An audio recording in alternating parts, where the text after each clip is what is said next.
अर्जुन ने सुभद्रा का हरण किस तरह से किया और अर्जुन ने सुभद्रा का हरण करके क्या यदुवंश का अपमान किया था।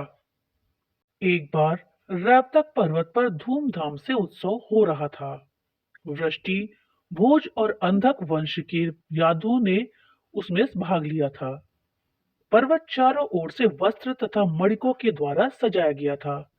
कहीं मस्ती में झूमते यादव गीत गाते, कहीं उनकी स्त्रियां अनेक तरह के हाव भाव दिखाती हुई नृत्य करती थी। अनेक तरह के मधुर वाद्य बजते थे, जिनकी मधुर ध्वनि हवा में हिलोरे ले रही थी। निर्जन शून्य में पड़ा रहने वाला पर्वत आज इंद्रपुरी की सी अद्भुत शोभा से जगमगा रहा था। सभी स्त्री पुरुषों के शरीर अनेक प्रकार के वस्त्र आभूषणों से चमक रहे थे। गंधर्वों के दल भी गीत गाते हुए इधर उधर विचरण कर रहे थे। इस उत्सव में वारुणी के मद में मत रेवती सहित हलधर बलभद्र भी वहां पे घूम रहे थे। वृष्टिवंशी यादवों के राजा प्रतापी उग्रसेन भी सहस्रों स्त्रियों के साथ पर्वत पर आए हुए थे। उधर कृष्ण के पुत्र सांब और उनके साथ अक्रूर, सारण, गद, वृभ्रु, विदुरथ, निषठ, चारुडेष्ट, पृथु, विप्रथु, सत्यक, सात्विक, भंगकार, महर्षि हार्दिक्य, उद्धव और अनेक कितने ही यादव अपनी अपनी स्त्रियों को लेकर के उत्सव के आनंद में विभोर हो रहे थे। उन दिनों महाबली अर्जुन भी अतिथि के रूप में कृष्ण के यहाँ ठहरे हुए थे। वो भी उत्सव देखने के लिए आए थे। चारों ओर अपूर्व शोभा और सौंदर्य को देख करके उनका हृदय आनंद से लहरा उठा। इधर उधर घूमते हुए इसी बीच उनकी निगाह वसुदेव की पुत्री सुभद्रा पर पड़ी। वो सुंदरी अनेक तरह के गहने पहनकर और पूरी तरह से अपना श्रृंगार करके उत्सव में आई थी। उसके सुंदर मुख को देखकर अर्जुन कुछ देर तक लुटे हुए से खड़े रह गए। उनकी आंखें एकटक उस परम सुंदरी की ओर ही भटक गई। उसी क्षण उनका हृदय काम पीड़ा से आहत हो गया। एक क्षण में ही जाने कितना आवेश रग रग में व्याप्त हो गया। उनकी ये अवस्था देख करके कृष्ण ने मुस्कुराते हुए कहा, क्यों मित्र, ये तुम्हारी कैसी स्थिति है? कामदेव के वंचारी मनुष्यों को भी नहीं छोड़ा। कृष्ण की यह बात सुनकर अर्जुन एक साथ चौंक उठे। उसने अपने आप को संभालते हुए प्रश्नवाचक दृष्टि से कृष्ण की तरफ देखा। उसी समय कृष्ण ने कहा, यह सुभद्रा मेरी बहन है। भाई सारण और ये एक ही माता की संतान है। मेरे पिता इससे अत्यधिक प्यार करते हैं। अगर तुम्हारा मन इससे अनुरक्त हो गया है तो मित्र, स्पष्ट शब्दों में मुझे बता दो। मैं तुम्हारा प्रस्ताव पिताजी के सामने अवश्य रखूंगा और इस तरह तुम्हारे हृदय की अभिलाषा पूरी हो जाएगी। कृष्ण की आश्वासन भरी हुई बात सुनकर अर्जुन ने कहा, हे सखा कृष्ण, पृथ्वी पर ऐसा कौन सा पुरुष है जो सुभद्रा के समान असाधारण स्त्री को प्राप्त करने के लिए लालायित न होगा।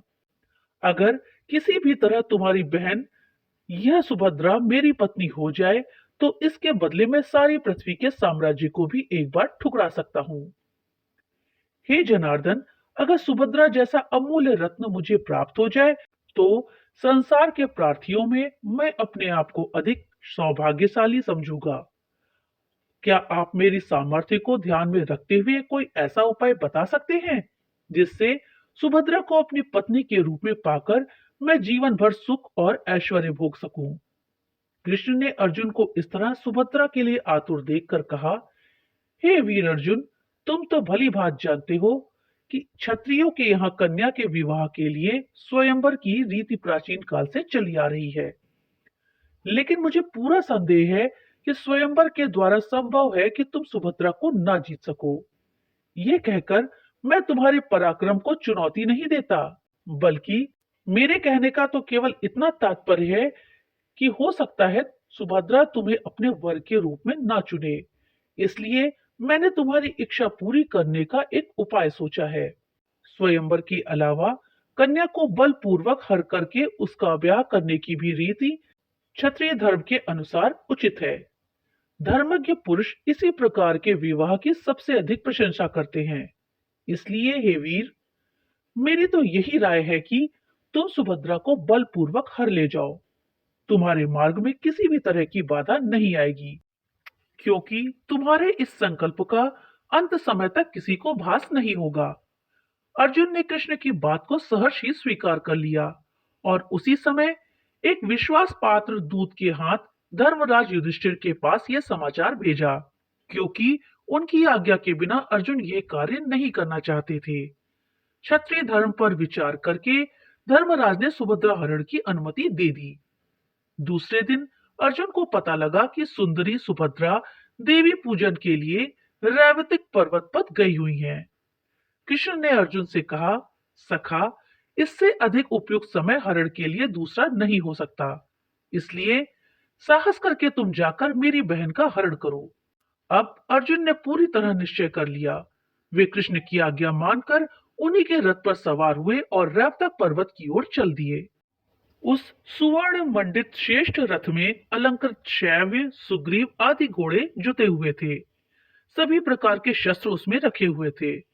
अर्जुन कवच पहने हुए थे और उनकी कमर में तरकस बंधा था। किसी भी भयानक से भयानक बाधा से भी टकराने के लिए उद्यत होकर अर्जुन आए थे। उधर सुभद्रा ने पर्वतराज रैवतक पर जाकर देव पूजन आदि देव कार्य करने के उपरांत पर्वत की प्रदक्षिणा की। ब्राह्मणों ने शांति और स्वस्ति के मंत्र पढ़े। इसके बाद अपनी सखियों के बीच घिरी हुई सुभद्रा द्वारिकापुरी की ओर चलने लगी। इसी बीच महाबली अर्जुन ने आकर उनका हाथ पकड़ लिया और बलपूर्वक उसे उठाकर अपने रथ में बिठा लिया और फिर उसी क्षण वायु की सी गति के रथ से वे भाग गए। सैनिक इस तरह से सुभद्रा के हरे जाने पर पुकारते हुए द्वारिका की ओर दौड़े। सब मिलकर सुधर्मा की सभा में पहुंचे। सभापाल से उन्होंने सारा वृत्तांत कह सुनाया। यह सुनकर सभापाल का चेहरा क्रोध से तमतमा उठा। उसने व्रज गर्जना करते हुए कहा, बजवा दो युद्ध का डंका। इस तरह यादवों का अपमान करके कौन ऐसा प्राणी है जो इस पृथ्वी पर जीवित रह सकता है। युद्ध के डंके का घोष चारों ओर फैल गया। उस भयानक घोष को सुनकर भोज, अंधक, दृष्टिवंश के सभी यादव चारों ओर से वहां आने लगे। अब सभी यादव आकर सभा मंडप में एकत्रित हो गए तथा सभापाल ने क्रोधपूर्वक शब्दों में सुभद्रा हरण की सारी बात कह सुनाई और अंत में यादवों के पराक्रम को चुनौती देते हुए उसने कहा, वीर यादवों, आज तक कभी इस कुल ने अपमान नहीं सहा है। क्या इतने बड़े अपमान पर यादवों का खून सोया पड़ा रहेगा? सारी पृथ्वी को रक्त रंजित कर डालो और इस अपमान का बदला लो। उस दुष्ट अर्जुन ने सुभद्रा हरण नहीं किया है, बल्कि अपने शौर्य के अहंकार में यादवों की शक्ति को ललकारा है। आओ वीरो, रणभूमि में उस दुष्ट के गर्व का खंडन करो। सभापाल की बात सुनकर सभी का खून खौलने लगा। सब अपने अपने अस्त्र शस्त्र बांधकर युद्ध के लिए उद्यत होकर निकल पड़े।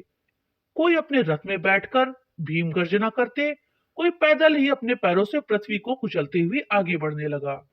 इसी तरह सभी युद्ध के आवेश में बढ़े चले जा रहे थे, लेकिन जनार्दन श्री कृष्ण अभी तक चुपचाप बैठे थे। सभा मंडप में सभी कुछ न कुछ पुकार उठे थे, लेकिन उनके मुंह से एक भी शब्द नहीं निकला। उनकी इस स्तब्धता को देखकर बलराम चौंके। उन्होंने पुकार कर यादवों को कहा, हे वीर यादवों, जिनकी बहन का हरण हुआ है वो कृष्ण तो कुछ बोलते ही नहीं, फिर तुम क्यों इतना कोलाहल कर रहे हो? अवश्य इनके मन में अंदर ही अंदर कोई बात घुट रही है। उसको जाने बिना किसी प्रकार का कदम उठाना तुम्हारे लिए उचित नहीं है। पहले महामती वासुदेव अपना अभिप्राय प्रकट करें, उसके बाद इन्हीं के विचार के अनुसार ही कार्य करेंगे। बलदेव के ये वचन सुनकर यादवों का आवेश कुछ देर के लिए थम गया और वे चुपचाप सभा मंडप में बैठ गए और उत्सुकता से कृष्ण की तरफ देखने लगे। उसी क्षण बलदेव ने फिर कहा, हे जनार्दन, अब तुम इस तरह चुपचाप क्यों बैठे हो? क्या अर्जुन ने जो अपमान हमारे कुल का किया है उससे तुम्हारा हृदय विक्षुब्ध नहीं हुआ है? मैं जानता हूं कि अर्जुन तुम्हारा मित्र है और इसी कारण हम सब ने देवता के तुल्य उसका सत्कार किया था, लेकिन क्या पता था कि वह नीच उस सत्कार के योग्य नहीं है। हे अच्युत, कृष्ण कृतज्ञ है। उसने मित्र के साथ ही छल कपट किया है। उसने हमारे कुल के साथ पहले के सभी संबंधों को तोड़ दिया है। हमारे सभी उपकारों का बदला हमें यह दिया है। अब तुम ही बताओ, क्या हम इसको पी जाएं और कायर की भांति चुपचाप बैठे रहें? बोलो कृष्ण, चुप क्यों हो? बहन सुभद्रा के सम्मान की, यादव कुल के सम्मान की क्या तुम्हें तनिक भी चिंता नहीं है, जो इस तरह शांत बैठे हुए हो? मैं अर्जुन की इस धृष्टता को कभी नहीं सह सकता। बलदेव की इस भीम गर्जना से फिर यादवों का खून उबलने लगा। वे सब बलदेव की बातों का समर्थन करने लगे। उनका धैर्य पूरी तरह से टूटता जाता था। उसी समय अपने मौन को तोड़कर कृष्ण बोले, हे यादवों, महाबली अर्जुन ने हमारे वंश का अपमान नहीं किया है, बल्कि इससे तो हमारा मान और भी बढ़ा है। कृष्ण की बात सुनकर यादवों के हृदय में मानो सहस्रों ज्वालामुखी फट पड़े, जिनसे लपलपाती अग्नि की ज्वाला उनकी आंखों में होकर फूट पड़ी। वे एक साथ अधीर होकर चिल्लाए, नहीं कृष्ण, तुम्हारी मति फिर गई है। कृष्ण ने चारों ओर से उस भीम गर्जना को सुना, लेकिन वे तनिक भी विचलित नहीं हुए। उन्होंने हाथ उठाकर सभी को शांत किया और कहने लगे, हे वीर यादवों, यह कहकर कि मैं किसी तरह यादव कुल का अपमान नहीं कर रहा हूं और ना किसी अन्य भय से यह बात कह रहा हूं। मुझे यादवों के पराक्रम पर पूरा भरोसा है, लेकिन वीरों, तनिक सोचो तो, पांडव और अर्जुन हम लोगों को धन का लोभी नहीं जानते। उन्होंने स्वयंवर की राह इससे नहीं देखी कि उसमें सुभद्रा के मिलने में संदेह था। भाइयों, पशु की तरह कन्या को देना ही कौन पसंद करेगा? और फिर धन लेके संतान को बेचना क्या गौरव की बात है? मुझे तो लगता है कि इन्हीं दोषों का विचार करके स्वयंवर या धन देकर ग्रहण करना अर्जुन ने ठीक नहीं समझा। अर्जुन बलपूर्वक सुभद्रा को हर ले गए हैं। इसमें आप अपना अपमान क्यों समझते हैं? यह तो क्षत्रिय का श्रेष्ठ धर्म है। क्या धर्म के अनुसार किया हुआ आचरण किसी प्रकार अपमान का कारण हो सकता है? हे यादवों, यह संबंध हमारे योग्य ही हुआ है। सुभद्रा के योग्य पराक्रमी अर्जुन ही हैं। इसलिए उनके साथ सुभद्रा का विवाह होने से बढ़कर सौभाग्य की बात हमारे लिए और क्या हो सकती है। मुझे तो यहाँ तक उनके पराक्रम पर विश्वास है कि भगवान शंकर के सिवाय और कोई भी वीर धनंजय को युद्ध में परास्त नहीं कर सकता।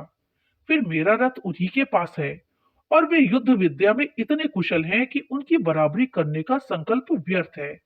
इसलिए मेरे विचार से तो उनसे किसी भी प्रकार का युद्ध करना हमारे लिए उचित नहीं है। बल्कि मैं तो ये कहूंगा कि तुम लोग मित्र भाव से अर्जुन को लौटा लाओ, क्योंकि सबसे बड़ी बदनामी तो यादवों को उस समय होगी जब अर्जुन बलपूर्वक तुम लोगों को जीतकर सुभद्रा को लेकर अपने नगर में पहुंचेंगे। उनसे मित्रता के साथ मिलने में और सादर कन्या देने में ही हमारा सम्मान है। कृष्ण की बात सभी के हृदय में पूरी तरह से छा गई। यादवों का आदेश न जाने कहां खो गया। उन्होंने मुक्त कंठ से कृष्ण की बुद्धि की प्रशंसा की और फिर अर्जुन को लौटाने चल पड़े। कुछ ही समय पश्चात यादवों के आग्रह करने पर बीच रास्ते से ही लौटकर अर्जुन द्वारकापुरी आ गए। यहाँ धूमधाम के साथ विधि पूर्वक उनका सुभद्रा के साथ विवाह हुआ। उसके पश्चात 1 वर्ष तक पूरे सुख के साथ द्वारकापुरी में वे रहे। इस तरह कृष्ण की चतुराई से अर्जुन सुभद्रा को प्राप्त कर सके। इन्हीं सुभद्रा के गर्भ से अभिमन्यु पैदा हुआ था, जो महाभारत के महान पात्रों में से एक है। इस तरह से अर्जुन ने श्री कृष्ण की मदद से सुभद्रा का हरण करके उनके साथ विवाह किया। वीडियो अच्छी लगी हो तो लाइक और ज्यादा से ज्यादा शेयर करिएगा। और हाँ, अगर चैनल पे नए आए हैं तो चैनल को सब्सक्राइब करना मत भूलिएगा। और अपने विचार हमें कमेंट बॉक्स में लिख करके जरूर बताइएगा।